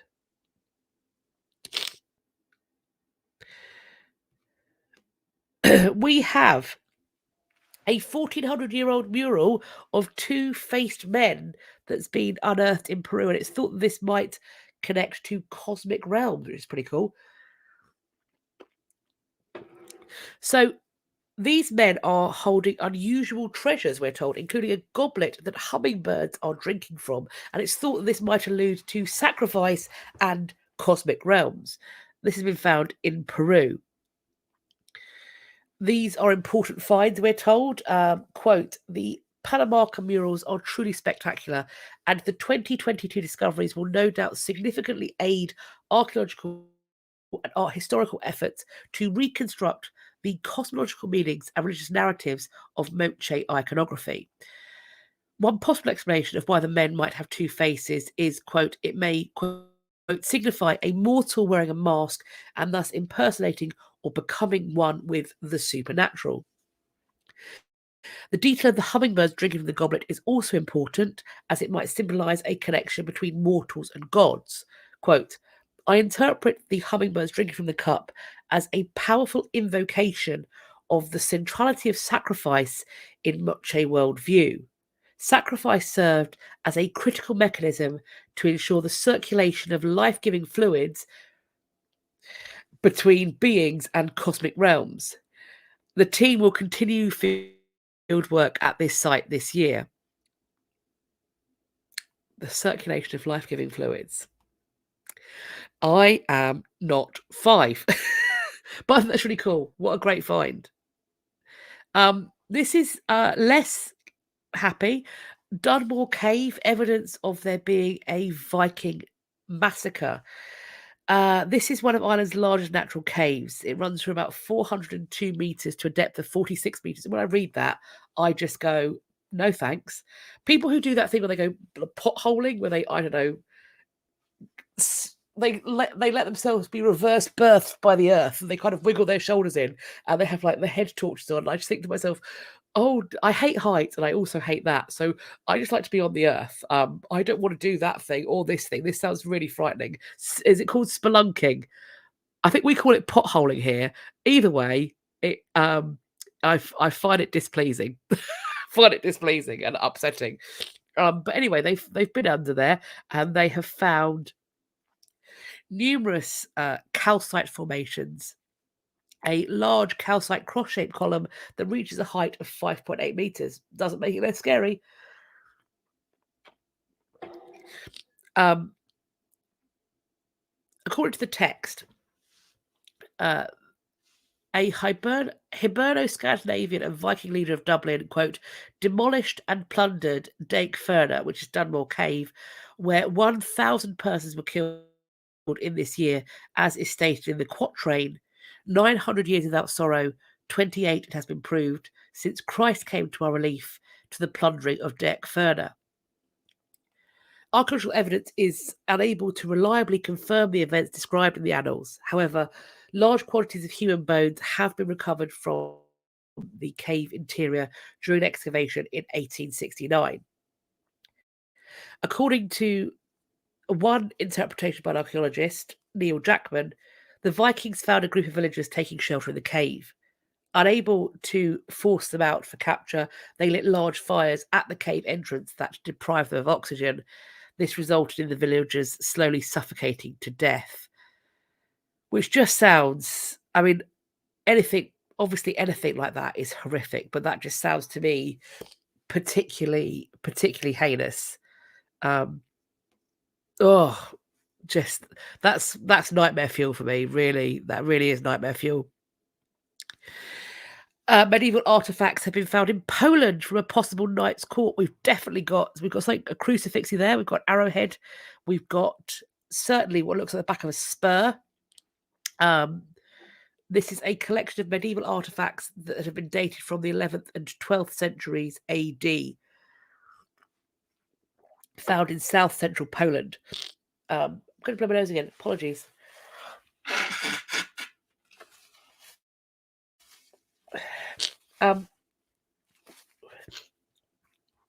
So apart from the fragments of pottery, they have found coins, including a denarii of Balsor, the bold, silver, lead, and copper alloy ornaments, including lead and bronze crosses, everyday objects such as knives and flintlocks, lead and iron weights coated with bronze, militaria, and elements of equestrian gear.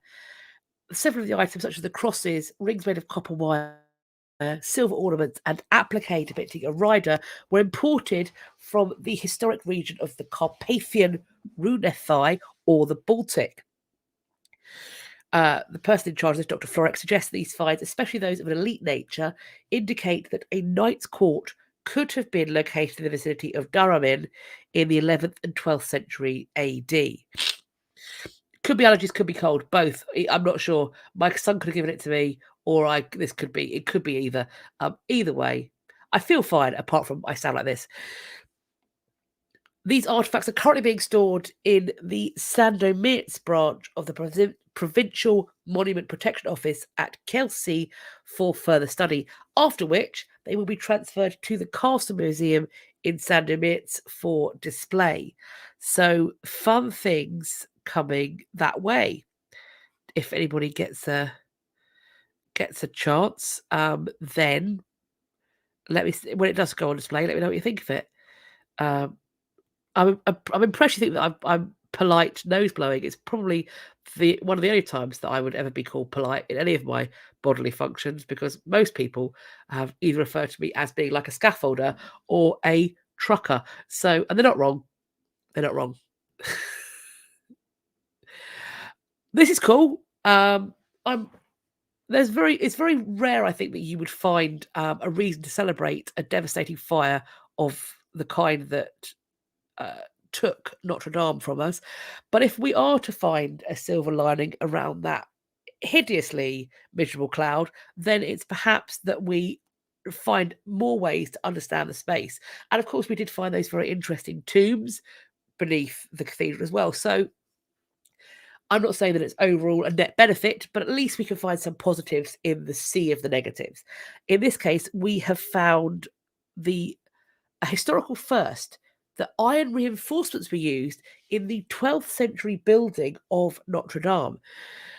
At the time of construction, Notre Dame was the tallest building ever erected, reaching a height of 32 meters. Previous research suggests that this record was made possible by combining a number of architectural innovations.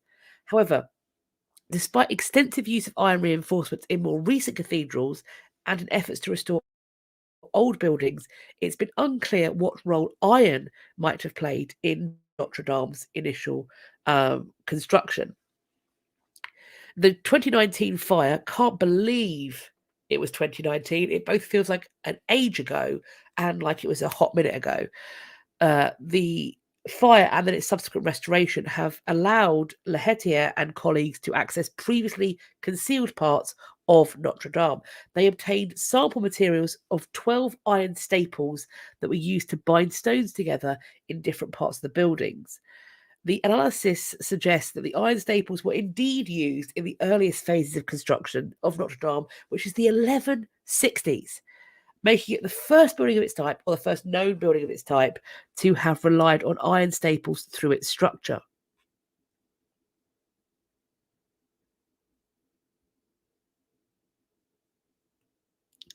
And here we have the iron staples in question. I think this is from Notre Dame. That's what seems to be the thing that's going on. I just saw that. Jared, I just saw your comment about what spelunking sounds like, and I'm not going to put it up on the screen. But you're very naughty and I like it. In combination with other archaeological and historical knowledge for that time period, this provides information that could deepen our understanding of the iron trade and circulation and forging in 12th and 13th century Paris. This is, it's how this stuff gets there that's so cool, because, who is the first originator? If it's Notre Dame, Where has that come from? What's happening? I love it. Um, Researchers note that further analysis of Notre Dame samples and a comprehensive database of historical iron produced in the region are needed to confirm and expand on their novel findings regarding the medieval Parisian iron market. The authors add, quote, radiocarbon dating reveals that Notre Dame de Paris is indisputably the first Gothic cathedral where iron was thought of as a real building material to create a new form of architecture. The medieval builders used several thousand iron staples throughout its construction. How cool is that?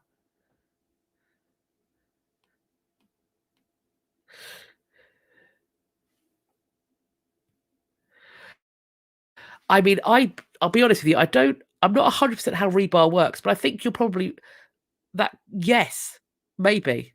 I don't pretend to know how rebar works, but that sounds good. I'll go with it. I like it. Uh, how long are people using staples to repair crockery? Another great question. A while. We know it's strong. Love it. Okay. Next. Thousands of new archaeological remains have been found along the route of the upcoming Maya train. And I'm wondering if this is one of the reasons why we have been, over the last few months, seeing so many Mayan discoveries come out. I'm assuming that the picture that we're seeing on the right is the Maya train line being built. And we learn that 185 historic Mayan monuments have been excavated on site so far. They were found specifically on front one of Maya's train section 7, where construction was first announced last year, with a number of delays happening before and after the announcement that the construction project was going to begin. At this time, 848 archaeological remains have been found in the area. 185 historic monuments have also been excavated, including walls, housing, foundations, parts of temples, and more. These recent findings mean that Section 7 of the Maya train now counts for 34.5% of the total historic monuments that have been discovered so far since construction of the train began. Until today, we have covered 100% of this front one of Section 7 to identify archaeological remains. At the moment, there are 185 excavated monuments out of 848, equivalent to 22% classified. Nearly 68% of this front already has the go-ahead for the progress of the work, the governor stated during his announcement.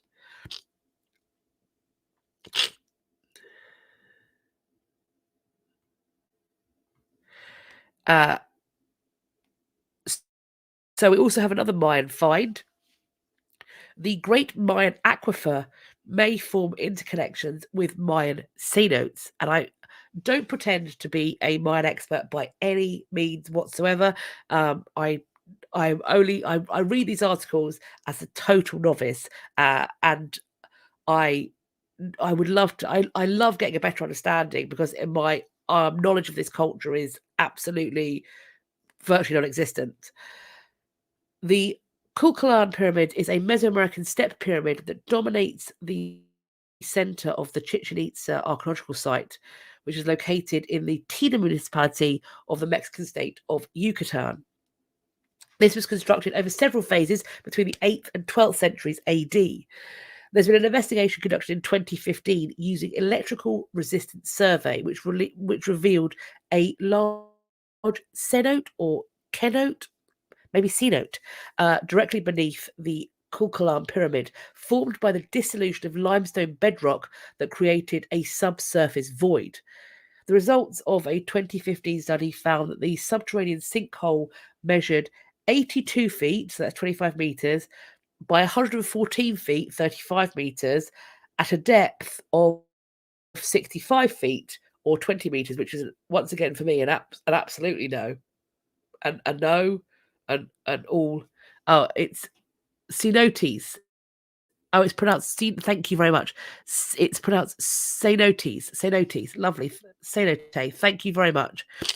According to a new book, explorations of the underground world and approach to the Great Mayan Aquifer, which has been co-published by the Aspen Institute Mexico and the National Autonomous University of Mexico, the authors suggest that the Cuculan cenote, cenote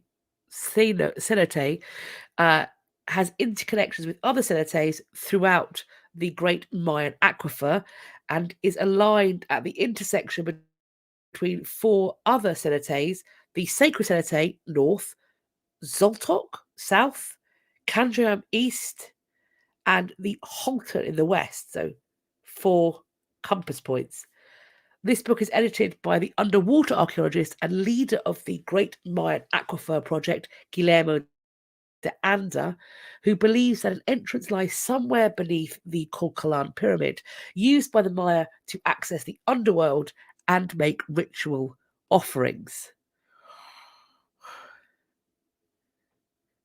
Very exciting. So it's an A. So it's a cenote. Cenote. Wow. These are a TV documentary about the pyramid exploring the aquifer and caves. Might have been used for ancient religious rites. I think it's yes, I think ritual purposes may be the answer there. But once again, this is not a drinking game, friends. Liz, don't you encourage it. This is not a drinking game. Stop it, everyone.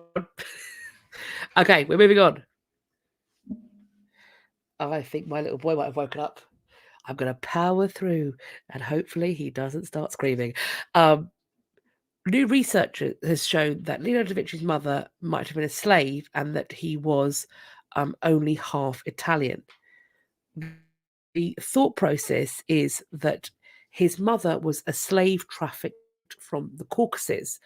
This is according to new research. Oh, Sandy, thank you so much. That's very generous of you. And also thank you so much for that lovely comment. That's really very kind. Thank you. So this is a little bit this find here is a little bit confusing because the location that it's supposed to have been found in doesn't make loads of geographical sense. So anyway, what we have is this is Carlo Vecchi, who's a professor from the University of Naples, who studies the Mona Lisa's artist's life and work, and he unveiled the discoveries this week. He's got a new book out. The book is called Caterina's Smile. He has found that rather than the original thought process that his father was a young Florentine, his mother a Tuscan peasant, there's potentially a different interpretation.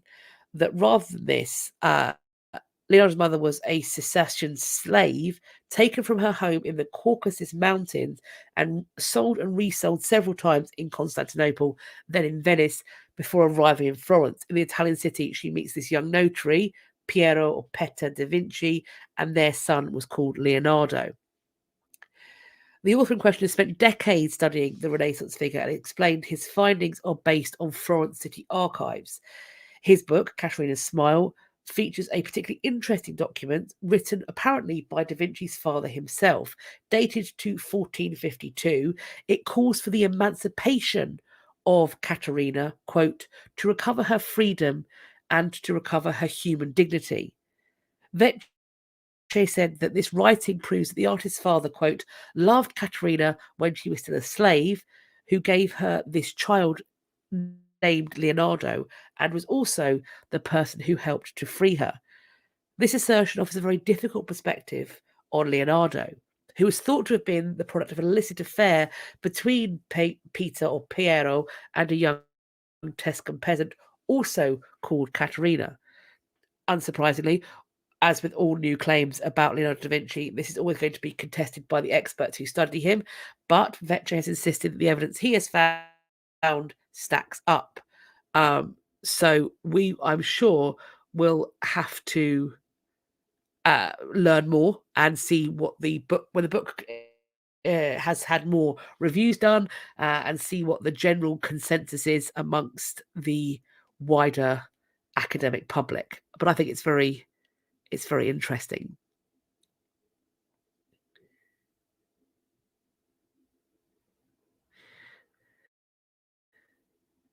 Yeah, I think the social and political implications of the persistence of Eastern slavery in 15th century Italy is very interesting, um, and I think it's that kind of additional background about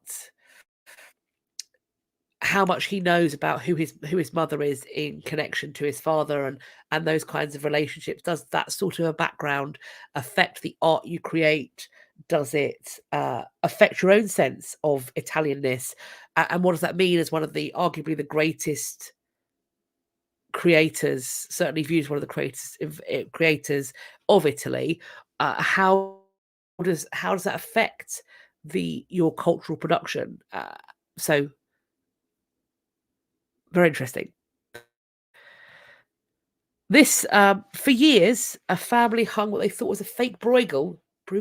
I think I pronounce it Bruegel, behind a door. Then it turned out to be real, and it could fetch $800,000 at auction. They have referenced the fact that this is similar to a situation that we covered, the alarmingly big baby.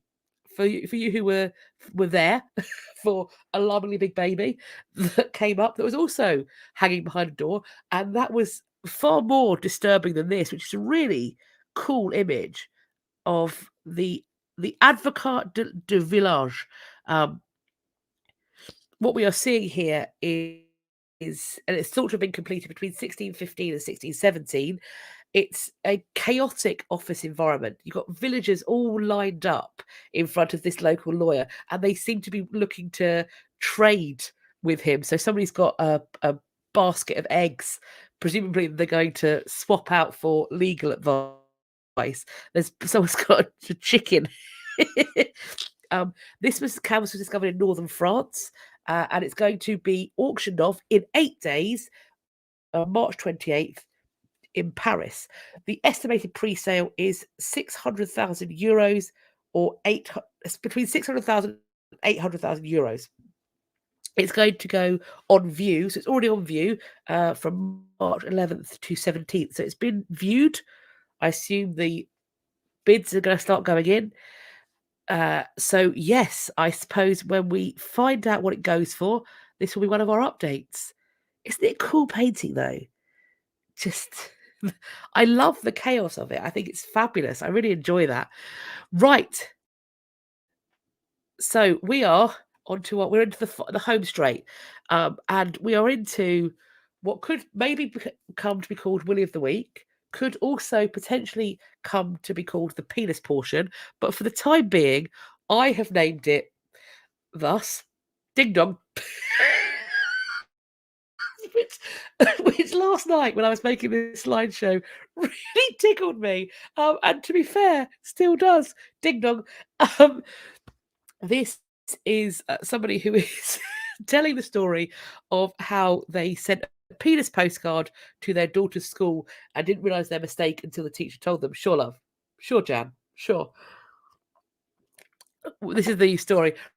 Rebecca thought she deserved Parent of the Year after an educational trip she took her daughter on recently. A couple of weeks ago, we took Elsa to the museums in Cambridge. She's doing about the Romans at school, so we visited the Museum of Archaeology as they had Roman pottery. The chuffed mum decided to get her daughter a memento to impress her classmates.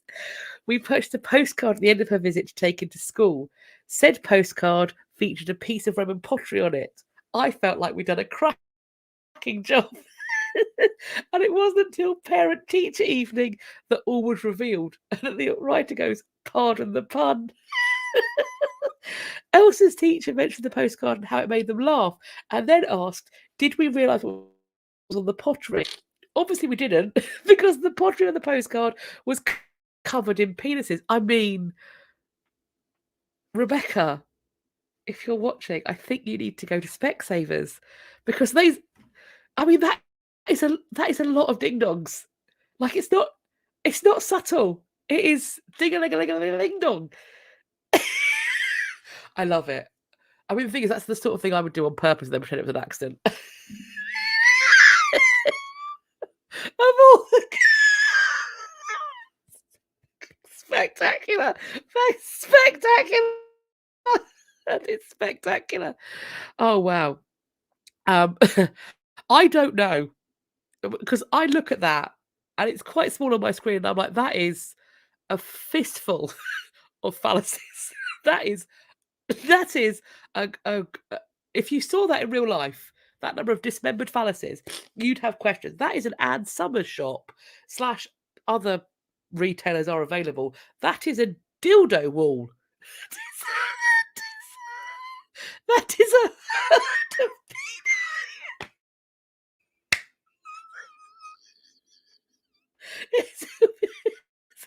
Is, is it a fluid carrying vessel? I mean, if, if you use it right, it can be. I also have a personal edition for your general amusement. I'm gonna go big. I'm gonna go back. Hello. I'm gonna go to big screen quickly. So when my husband goes away for work, which he did last week, he brings me back guilt gifts. See exhibits. Essentially, whenever he goes away, he has to bring me back a guilt gift. And knowing as he does of our penis portion, Ding Dong, Willie of the Week, he has returned with this. It is he went to Belgium, and this is a very famous statue from a fountain in Belgium, which translate roughly to the little pissing boy. So what you've got is a little boy holding his little wee Willy Winky, and it's a bell, because why not? So this will now be, so we will always remember, and you will see it when I make my videos, the Willie of the Week will be with us always. You will know it's there. So, that is what we have. So if you find other penis related stories, feel free to send them to me. I really enjoy clearly sharing them. So we're going to carry on. I'm going to go back to where we were doing. That's what I'm doing. So we are now moving on to events and exhibitions. Now, as per usual, what I'm going to leave the Willy postcard up while I tell you what I'm going to do. If this is an in-person exhibition, I will link, and I have linked already, the accessibility information to these museums, to both the opera pinboard and also in the description box. So if you need that information, there is the website there. But the first one needs nothing, because this exhibition, the Vermeer exhibition in Amsterdam, has already sold out. So what they've done is they have now got an online exhibition, which I have also shared a link to, and this is the equivalent of it. So it's got a whole bunch of the things you could see, and you can explore the paintings with Stephen Fry, which is going to be a joy.